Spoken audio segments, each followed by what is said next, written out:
नमस्कार। Chemistry classes with Rajesh Gaur में आप लोगों का स्वागत है। Good morning, good evening. तो आज हम लोग पढ़ने जा रहे हैं periodic properties of element. Periodic properties of element. और इस पीरियोडिक प्रॉपर्टीज ऑफ एलिमेंट में आपका फर्स्ट हेडिंग मिल रहा है एटॉमिक या आयनिक रेडियस। तो बात करेंगे एटॉमिक रेडियस की। ये है आपका एक एटम और इस एटम का जो है ये हो गया है आपका न्यूक्लियस और इस न्यूक्लियस का ये हो गया है आपका सेंटर और ये हो गया है आपका आउटर मोस्ट ऑर्बिट जहां इलेक्ट्रॉन मूव करता है। न्यूक्लियस का सेंटर और आउटर मोस्ट ऑर्बिट में जहां इलेक्ट्रॉन मूव करता है, इन दोनों के बीच के डिस्टेंस को कहा जाता है आपका एटॉमिक रेडियस। तो पहला डिफिनीशन आपका मिल रहा है atomic radius. What is the atomic radius? Distance between, ये क्या है आपका? Distance between centre of nucleus and electron of last orbit called atomic radius. तो आपका न्यूक्लियस का सेंटर और इससे आउटर मोस्ट ऑर्बिट सेल जहां इलेक्ट्रॉन मूव कर रहा है, यहां तक के डिस्टेंस को कहा जाता है आपका एटॉमिक रेडियस। अब बात जब हम एटॉमिक रेडियस की करते हैं तो ये है आपका क्वांटम मैकेनिक्स। क्वांटम मैकेनिक्स के बेस पे बताया गया कि जो इलेक्ट्रॉन का पोजीशन है, ये इलेक्ट्रॉन का पोजीशन जो है ये हमेशा कांस्टेंट नहीं होता है। इलेक्ट्रॉन की जो गति है ये जो है आपका कांस्टेंट नहीं है, और जब कांस्टेंट नहीं है तो ये न्यूक्लियस के नजदीक भी हो सकता है और न्यूक्लियस से दूर भी हो सकता है। तो नजदीक भी हो सकता है, दूर भी हो सकता है। अर्थात ये definition distance between centre of nucleus and electron of last orbit is called atomic radius. ये जो है एक काल्पनिक डिफिनीशन है, तो ये केवल कल्पना किया गया। अब इसके बाद जो है इस प्रकार इसके बेस पर तीन नाम रखा गया। पहला है आपका कोवैलेंट रेडियस। तो देखेंगे हम कोवैलेंट रेडियस। सेकेंड हम देखेंगे आपका वैन डर वाल्स रेडियस और थर्ड होगा आपका क्रिस्टल आर मेटैलिक रेडियस। तो ये आपका थ्री टाइप का रेडियस फिलहाल बताया गया और लास्ट में देखेंगे आयनिक रेडियस। अब बात करते हैं हम कोवैलेंट रेडियस की। What is the covalent radius? तो सेम टाइप के मॉलिक्यूल हैं, सेम टाइप के दो मॉलिक्यूल हैं। एक मान लेते हैं एटम ये हो गया, ऊपर बना लेते हैं, यहां से इसको हटा देते हैं। यहां मान लेते हैं ये हो गया, ये क्लोरीन एटम है, ये आपका दूसरा क्लोरीन एटम है, इसका न्यूक्लियस ये है, इसका न्यूक्लियस ये है। ये हो गए आपके दो क्लोरीन एटम। हम देख रहे हैं कोवैलेंट रेडियस और इसका एग्जाम्पल है आपका Cl2। एक क्लोरीन ये, दूसरा क्लोरीन एटम ये, इसका न्यूक्लियस ये, इसका न्यूक्लियस ये। दोनों के बीच की डिस्टेंस जो है ये इतना है। अब इसका आप करेंगे हाफ पार्ट, माने इतना। ये जो आपका एटॉमिक रेडियस है ए और आर लिख करके रिप्रेजेंट किया जाता है और इसे एंगस्ट्रॉम में मेजर्ड करते हैं। तो ये मान लेते हैं ये होता है 1.98 एंगस्ट्राम। अब इसका हम हाफ कर देंगे तो आ जाएगा 0.99 एंगस्ट्राम। मतलब दो एटम के न्यूक्लियस के बीच के डिस्टेंस का हाफ पार्ट जो है ये कहलाता है कोवैलेंट रेडियस। ये क्लोरीन और क्लोरीन एक दूसरे से एक इलेक्ट्रॉन की शेयरिंग किए हैं, बनाए हैं कोवैलेंट बॉन्ड। तो Cl2 मॉलिक्यूल में दो एटम के न्यूक्लियस के सेंटर के बीच की दूरी, इनके बीच का डिस्टेंस का हाफ पार्ट जो है कहलाता है कोवैलेंट रेडियस। और अगर हमें लिखना हो covalent radius is equal to distance between two atom nucleus divided by two, distance between two atom nucleus divided by two, ये होगा आपका कोवैलेंट रेडियस। तो कोवैलेंट रेडियस क्या है आपका? हाफ ऑफ द यहां से देख लीजिए, half of the distance between two nucleus, half of the distance between two nucleus of two atom of same molecule. Same molecule है, दो एटम है, उनके न्यूक्लियस के बीच की दूरी है, इसका हाफ पार्ट कहलाता है आपका कोवैलेंट रेडियस। तो डिफिनेशन हुआ half of the distance between two nucleus of two atom of same molecule means Cl2, Br2, I2, H2, N2, इस टाइप के same molecule is called covalent radius. Covalent radius is equal to distance between two atom nucleus divided by two. तो इस फार्मूले के आधार पे देखेंगे कौन से मॉलिक्यूल में कोवैलेंट बॉन्ड है। दो मॉलिक्यूल का एटम, दो एटम लेंगे एक मॉलिक्यूल का, इनके न्यूक्लियस के हाफ पार्ट करेंगे और न्यूक्लियस के हाफ पार्ट, हाफ डिस्टेंस को ही कहेंगे आपका ये क्या है? कोवैलेंट रेडियस कहलाता है, वंडर वाल रेडियस। इसके बाद हम लोग देखते हैं ये क्या है? वंडर वाल न्यूक्लियस। तो ये हो गया आपका कोवैलेंट, देखना है वंडर वाल। ये हो गया Cl2 और ये हो गया Cl2। ये हमने बना लिया Cl2 और ये Cl2 बना लिया। अब दो मॉलिक्यूलों को एडजस्ट किया जाए। दो मॉलिक्यूल को क्या करें? एडजस्ट। इसका न्यूक्लियस यहां, इसका न्यूक्लियस यहां, इसके बीच की डिस्टेंस है इतनी, इसके जो है बीच का हम डिस्टेंस निकाल लेते हैं। तो ये बीच वाला डिस्टेंस हमें इतना मिल गया और इसकी वैल्यू है आपका 3.6 एंगस्ट्रॉम। तो यहां से यहां तक की दूरी जो है डिस्टेंस 3.6 एंगस्ट्रॉम है, इसका आप हाफ कर दीजिए तो ये हो गया 1.8 और यही आपका 1.8 एंगस्ट्रॉम होगा वंडर वाल्स रेडियस। तो वंडर वाल्स रेडियस क्या है? What is the van der Waals radius? Half of the two nucleus of two atom of adjacent molecule, half of the two distance between two nucleus of two atom of adjacent molecule is called van der Waals nucleus। आप पहला काम दो molecule लीजिए जैसे Cl2, इन दो मॉलिक्यूल्सों के दो एटमों के न्यूक्लियस को लीजिए, इसको एडजस्ट करिए और इनके बीच की दूरी का हाफ पार्ट करिए। बीच की दूरी इतना है, इसको हाफ में डिवाइड करिए तो हाफ पार्ट इतना है, तो जो हाफ पार्ट हुआ वो होगा आपका वंडर वाल्स रेडियस। तो मिला है आपको हाफ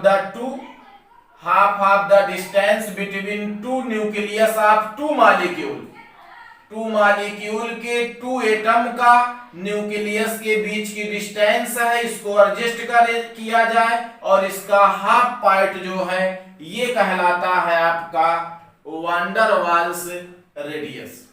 तो वैन डर वाल्स रेडियस ये है, ये आपका मोस्ट इंपॉर्टेंट रहा। Van der Waals real gas act as a ideal gas at which condition high pressure, ये हाई टेम्परेचर लो प्रेशर।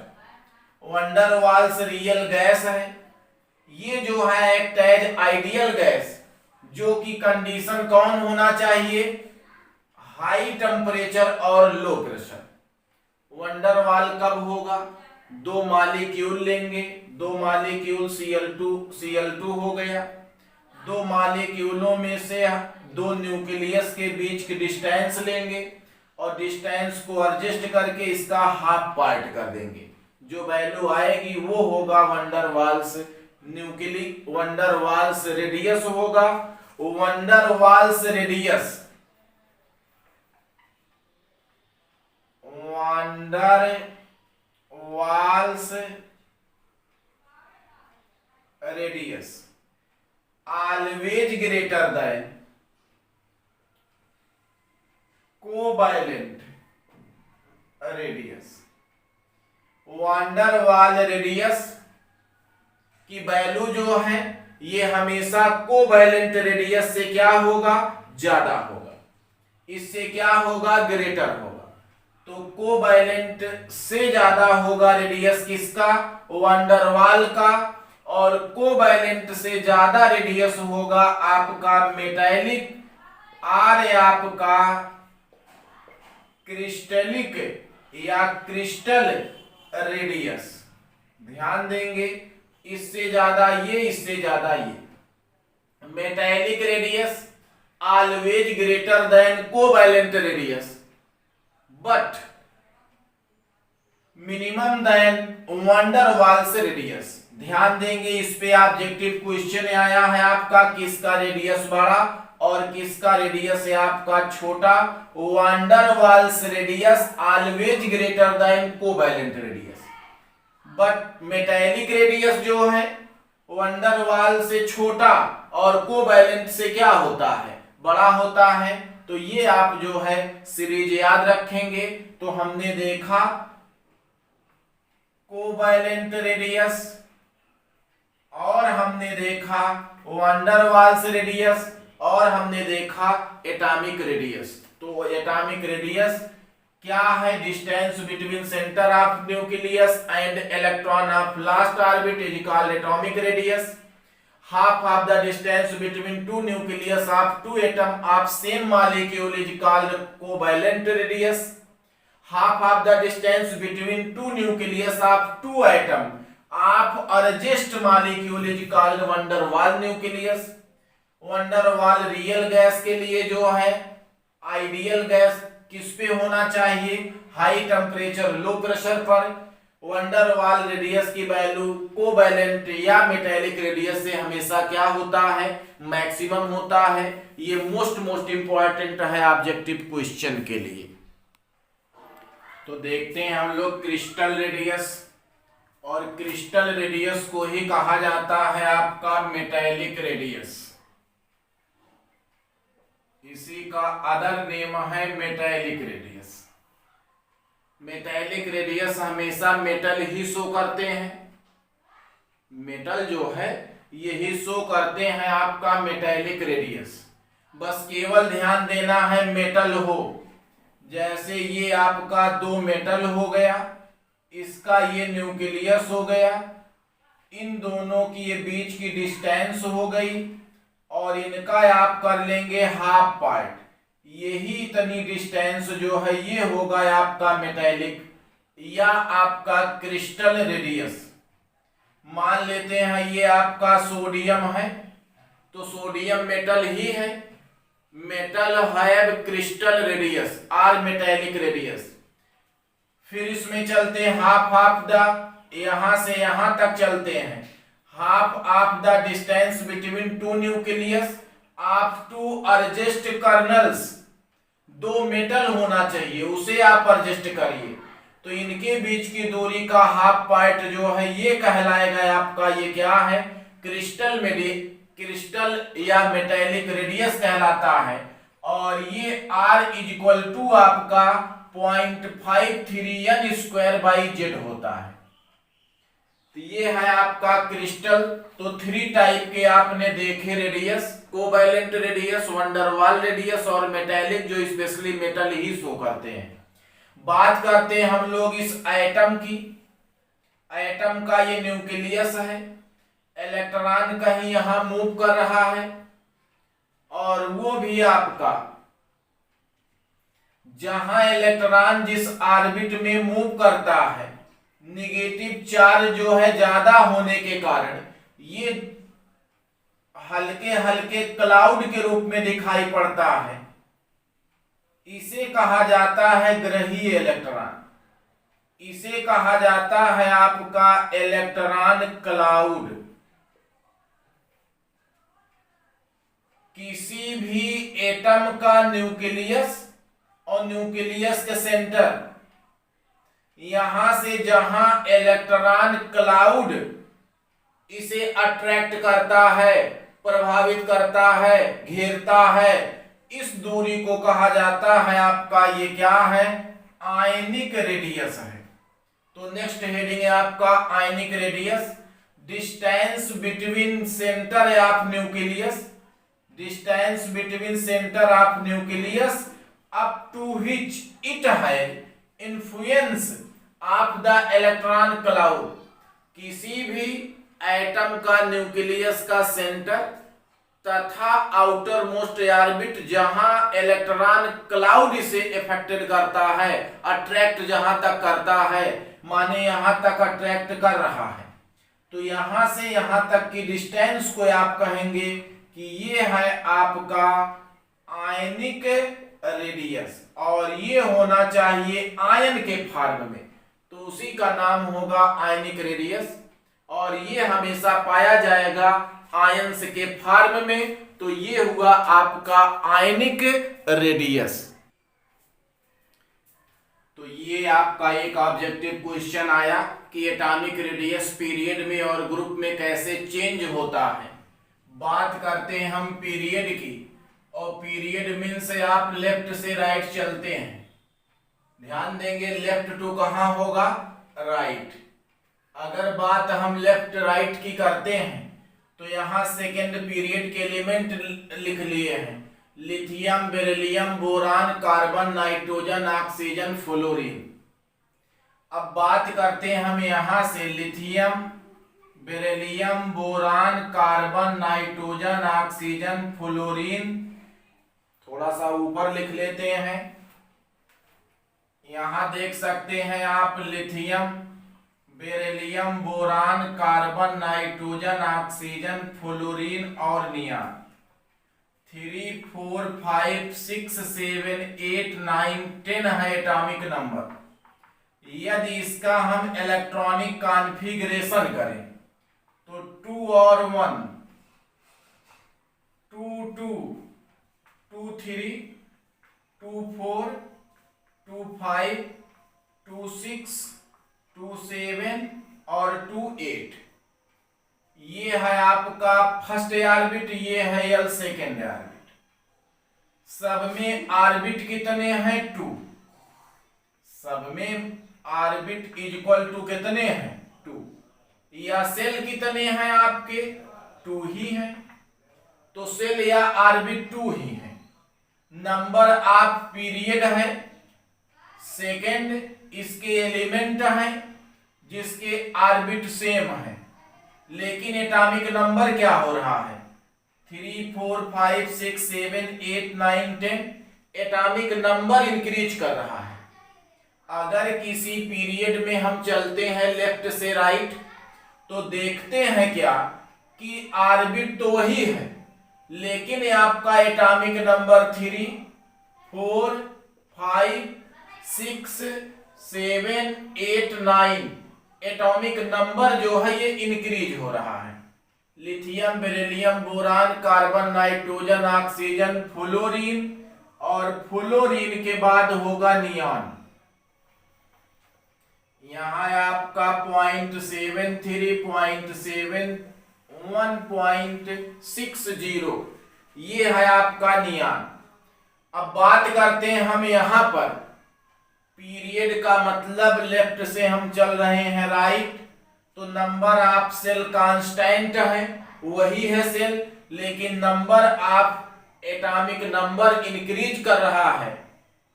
और एटॉमिक नंबर जो है इंक्रीज होने का मतलब है कि इलेक्ट्रॉन इंक्रीज हो रहा है, और इलेक्ट्रॉन का मतलब प्रोटॉन, और प्रोटॉन पे है पॉजिटिव चार्ज, ये भी इंक्रीज कर रहा है। तो जैसे जैसे आपका एटॉमिक नंबर इंक्रीज करता है, इलेक्ट्रॉन और प्रोटॉन भी इंक्रीज करते हैं, और इन दोनों में आपका पाया जाता है अट्रैक्शन फोर्स। तो इलेक्ट्रॉन और प्रोटॉन के बीच में अट्रैक्शन फोर्स बढ़ता है। ये है एटम, ये है आपका न्यूक्लियस, यहां है इलेक्ट्रॉन। जैसे जैसे इंक्रीज हो रहा है एटॉमिक नंबर, इलेक्ट्रॉन के बढ़ने से, प्रोटॉन के बढ़ने से, इन दोनों में अट्रैक्शन बढ़ जाता है। और जब अट्रैक्शन बढ़ जाता है तो मान लेते हैं कि इलेक्ट्रॉन क्लाउड यहां तक है, और जब इलेक्ट्रॉन बढ़ता है तो इलेक्ट्रॉन क्लाउड खिसक करके थोड़ा सा न्यूक्लियस की तरफ आ जाता है, और पॉइंट में एटॉमिक रेडियस घट जाता है, डिक्रीज हो जाता है। तो आप ध्यान देंगे जैसे जैसे हम पीरियड में चलते हैं, ऑर्बिट सेम होता है, एटॉमिक नंबर बढ़ता है, इलेक्ट्रॉन प्रोटॉन बढ़ते हैं, अट्रैक्शन बढ़ता है। अट्रैक्शन बढ़ने के कारण ये इलेक्ट्रॉन न्यूक्लियस की तरफ अट्रैक्ट होते हैं, रिजल्ट आपका परिणाम मिलता है, एटॉमिक रेडियस थोड़ा सा कम हो जाता है। लिख दिया इन द सेम पीरियड, अगर पीरियड सेम है तो नंबर ऑफ सेल भी, ऑर्बिट भी क्या होगा, सेम होगा, देयरफॉर एटॉमिक रेडियस डिक्रीज। अब एटॉमिक रेडियस देखिए 1.23 से 0.90, फिर 0.82, ये है आपका एटॉमिक रेडियस। धीरे धीरे एटॉमिक रेडियस क्या हो रहा है, कम हो रहा है।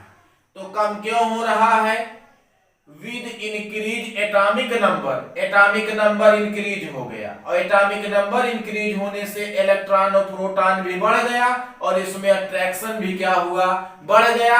तो इलेक्ट्रॉन और न्यूक्लियस या प्रोटॉन के बीच जो है ये अट्रैक्शन बढ़ जाता है, इलेक्ट्रॉन क्लाउड थोड़ा सा न्यूक्लियस की तरफ आ जाता है, और साइज थोड़ी सी कम हो जाती है। ये रीजन है कि पीरियड में जाने पर साइज घटती है, डिक्रीज होती है। Always in period atomic radius decrease, atomic radius क्या होगा, डिक्रीज होगा। क्यों, increase the atomic number, therefore increase electron and proton, so attraction between electron and proton or nucleus increased, so atomic radius भी क्या होगा आपका, डिक्रीज हो जाएगा। तो पीरियड में एटॉमिक रेडियस डिक्रीज होता है, ध्यान रहे। एटॉमिक रेडियस क्यों डिक्रीज होता है, क्योंकि एटॉमिक नंबर बढ़ जाता है, और एटॉमिक नंबर जैसे जैसे बढ़ता है अट्रैक्शन बढ़ेगा। 3 इलेक्ट्रॉन है तो अट्रैक्शन कम होगा, 7 हो गया ज्यादा हो गया, 8 हो गया और ज्यादा, 9 हो गया और ज्यादा।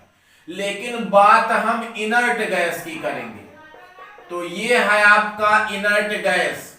इनर्ट गैस का सबसे होगा आपका maximum atomic radius, atomic radius सबसे मैक्सिमम होगा due to full field orbital. इसका ऑर्बिटल फुलफिल है, नंबर ऑफ इलेक्ट्रॉन सेचुरेट है, इसलिए आपका इनर्ट गैसों का एटॉमिक रेडियस सबसे मैक्सिमम होता है। पीरियड में डिक्रीज तो होगा, lithium, beryllium, boron, carbon, nitrogen, oxygen, fluorine तक डिक्रीज हुआ, 0.72 है, लेकिन नियान का 1.60 मैक्सिमम हो गया, क्योंकि इसके आउटर मोस्ट ऑर्बिट जो है ये फुलफिल होते हैं। यही रीजन है कि इनर्ट गैसों का एटॉमिक रेडियस सबसे हाईएस्ट होता है, मैक्सिमम होता है। तो एक चीज हमने देखा कि हम किसी भी पीरियड में लेफ्ट टू राइट जाएंगे तो धीरे धीरे करके एटॉमिक रेडियस डिक्रीज होगा, जिसका ये रीजन है कि सेल तो वही रहता है, लेकिन नंबर ऑफ इलेक्ट्रॉन और प्रोटॉन बढ़ने लगते हैं।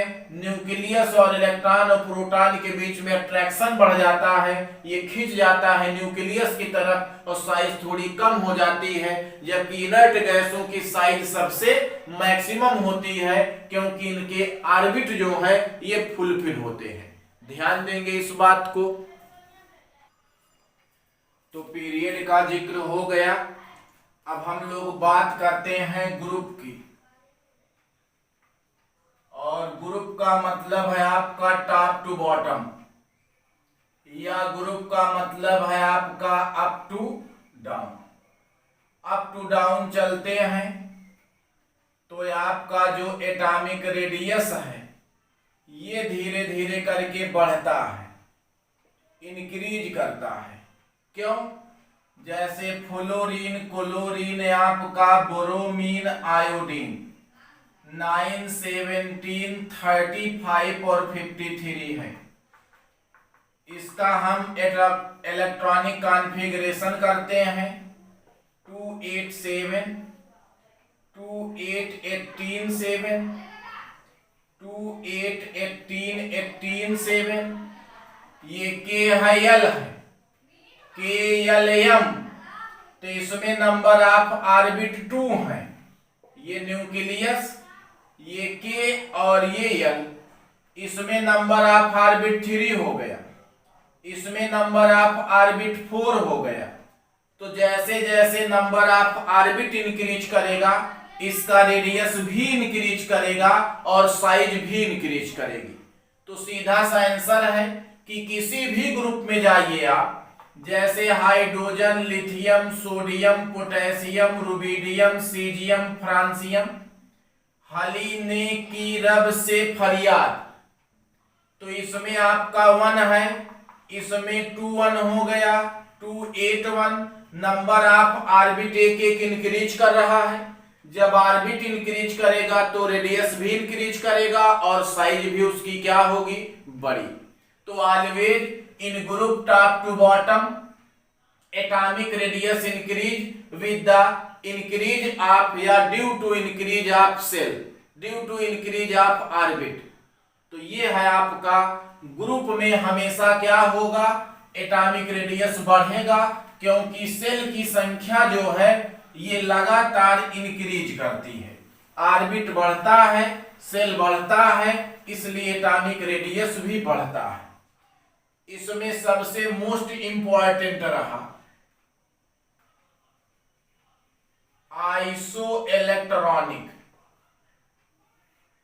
किसका एटॉमिक रेडियस पूछा जाता है? Iso means same, electronic means electron. ध्यान देंगे आप, नंबर ऑफ इलेक्ट्रॉन जो है ये होना चाहिए सेम। अब देखिए, ये आपका यम है, मान लेते हैं कोई एटम यम है। अब यम जो है ग्रेटर होगा यम पॉजिटिव चार्ज से, ये ग्रेटर होगा 2 पॉजिटिव चार्ज से, ये ग्रेटर होगा 3 पॉजिटिव चार्ज से, और ये ग्रेटर होगा 4 पॉजिटिव चार्ज से। यम निगेटिव इससे बड़ा, 2 निगेटिव इससे बड़ा, 3 निगेटिव इससे बड़ा, और अगर 4 निगेटिव आ जाए तो ये इससे भी बड़ा होगा। ये आपको मिलता है एक फार्मूला, और इस फार्मूले को आप यूज करिए, और इसके बेस पे हम लगाते हैं तमाम क्वेश्चनों को। जैसे यहां मान लेते हैं नियान, तो यहां मिल जाए, यहां जो है यम के पास जो है ये नियान है, ये sodium ion, magnesium ion, aluminium ion और सिलिकॉन आयन। ऐसे है ये आपका। यहां है फ्लोराइड आयन, ऑक्सीजन, नाइट्रोजन और कार्बन। सेकेंड है आपका एग्जाम्पल इसी के सेम टाइप का है आर्गन। तो आर्गन के बाद पोटेशियम, कैल्शियम, स्कैंडियम, टाइटेनियम। यहां चलते हैं आप क्लोरीन, फिर आपका सल्फर, फास्फोरस, सिलिकॉन। यही इतने जो हैं सबसे मैक्सिमम आए question, increasing order, decreasing order. अब कैसे है ये आपका, मान लेते हैं ये आपका फ्लोरीन है, एक इलेक्ट्रॉन ग्रहण किया तो F माइनस में बदल गया। फ्लोरीन का एटॉमिक नंबर है आपका 9 है। यही इलेक्ट्रॉन भी है, यही प्रोटॉन भी है। इसने एक इलेक्ट्रॉन ले लिया है, प्रोटॉन है आपका 9, जबकि इलेक्ट्रॉन हो गया है कितना 10। तो इसको क्या करिए आप, प्रोटॉन बाई इलेक्ट्रॉन कर दीजिए। ये हो गया है आपका क्या, ये हो गया है आपका 9/9 इक्वल टू 1 और 9/10 इक्वल टू 0.9। फ्लोरीन का एटॉमिक रेडियस 1 है, जबकि फ्लोराइड माइनस की बात करते हैं तो बात हम यहां पर फ्लोरीन माइनस की करते हैं। तो ये हो गया है आपका 1। यहां देखते हैं हम लोग, फिर से हम बात करते हैं। यहां देखते हैं हम बात करते हैं ऋण आयन की। ये गलत हो गया। तो इसमें आपका प्रोटॉन हो गया कितना, नंबर ऑफ प्रोटॉन 9 और इलेक्ट्रॉन एक और ले लिया तो हो गया कितना 10। तो यहां पर आप करेंगे इलेक्ट्रॉन बाई प्रोटॉन 1 आ गया, और यहां आ गया 10/9 1.1 माने ज्यादा आ गया। तो यहां पर जैसे जैसे ऋण आयन इलेक्ट्रॉन एक्सेप्ट करेगा, जैसे आप ऐसे समझ लीजिए ये न्यूक्लियस है, यहां इलेक्ट्रॉन है, इलेक्ट्रॉन क्लाउड यहां तक फैला हुआ है।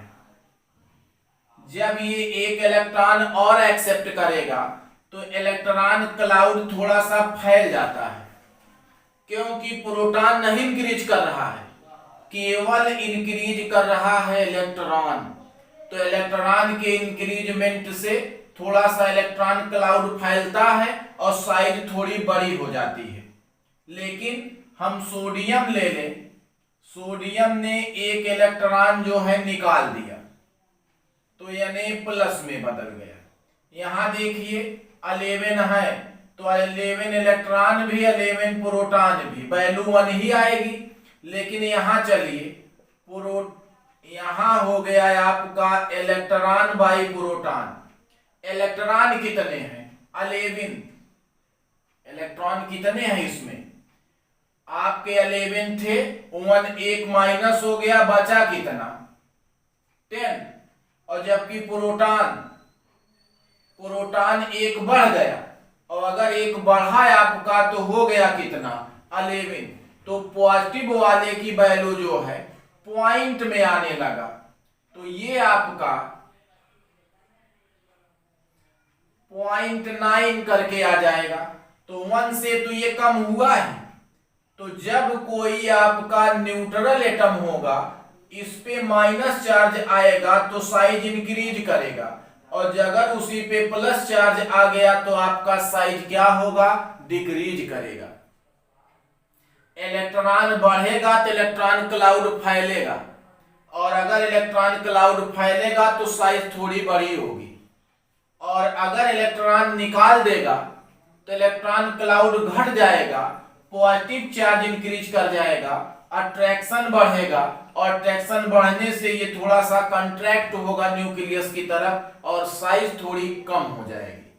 तो पॉजिटिव वाला अगर सोडियम है ये ग्रेटर होगा यानी पॉजिटिव से, मैग्नीशियम आपका बड़ा होगा, ग्रेटर होगा मैग्नीशियम आयन से, एल्यूमिनियम ग्रेटर होगा एल्यूमिनियम 3 पॉजिटिव से। तो ध्यान देंगे पॉजिटिव वाले से न्यूट्रल ज्यादा होगा, बड़ा, और फ्लोरीन से आपका ग्रेटर होगा F माइनस, क्लोरीन से बड़ा होगा क्लोरीन माइनस, माइनस वाला बड़ा होगा। ये इतने एग्जाम्पल है, लेकिन ध्यान देंगे ऐसे मत देकर के आंसर लगाएंगे। जैसे इस पे जो ऑब्जेक्टिव क्वेश्चन बनाए गए इसमें ये बताया गया, जैसे आपको दिया जाएगा Na plus K plus Cl minus और ये आपका रुबिडियम प्लस, इसका एटॉमिक नंबर बहुत ज्यादा है तो इसकी साइज बड़ी होगी, ये नहीं कि आपका क्लोरीन माइनस। ध्यान देंगे ये आइसो इलेक्ट्रॉनिक के लिए है, specially number of electron same होने चाहिए। क्या नंबर ऑफ इलेक्ट्रॉन सेम है? नहीं। इसमें आपका इलेक्ट्रॉन 10 है, इसमें आपका 18 है, इसमें भी 18 है, क्या सम है? नहीं, सेम है ही नहीं। तो आइसो इलेक्ट्रॉनिक के लिए देखा जाएगा। पता लगा आपको लिख दिया जाए ऑक्सीजन पे 2 माइनस, नाइट्रोजन पे 3 माइनस, F पे 1 माइनस और K पे 1 पॉजिटिव। अब इसमें आपका 8 और 2 10 इलेक्ट्रॉन है, इसमें भी 10, इसमें भी 10, लेकिन इसमें 18। इसका इलेक्ट्रॉनिक कॉन्फ़िगरेशन करेंगे 2 और 8 आएगा, लेकिन इसका इलेक्ट्रॉनिक कॉन्फ़िगरेशन 2 8 8 आएगा। तो इसमें नंबर ऑफ ऑर्बिट 3 है, तो 3 ऑर्बिट के कारण जो है इसकी साइज क्या होगी? इन दो तीनों की तुलना में बड़ी होगी। मैक्सिमम रेडियस, एटॉमिक रेडियस या आयनिक रेडियस मैक्सिमम होगा फ्लोरीन, नाइट्रोजन और ऑक्सीजन आयन के कंपैरिजन में। तो ये स्पेशली आपका ध्यान देंगे आइसो इलेक्ट्रॉनिक के लिए ही लागू होता है, दूसरे के लिए नहीं। इस बात को ध्यान देंगे। ये देखेंगे आप एटॉमिक रेडियस जो है, एटॉमिक रेडियस को R के द्वारा शो करते हैं। ये इनवर्सली प्रोपोर्शनल होता है 1/z के। जैसे जैसे एटॉमिक नंबर इंक्रीज करेगा वैसे वैसे रेडियस जो है डिक्रीज करेगा। ये किसके लिए बनाया गया है? आपका पीरियड के लिए। किसके लिए बताया गया? एक ही पीरियड में, ग्रुप में जो है क्या है, जैसे जैसे z इंक्रीज होगा वैसे वैसे आपका रेडियस भी क्या होगा? इंक्रीज होगा, क्योंकि यहां पर आपका ऑर्बिट सेम है और यहां नंबर ऑफ ऑर्बिट क्या होता है? इंक्रीज होता है। तो ये जो है आप ध्यान देंगे R इनवर्सली प्रोपोर्शनल होता है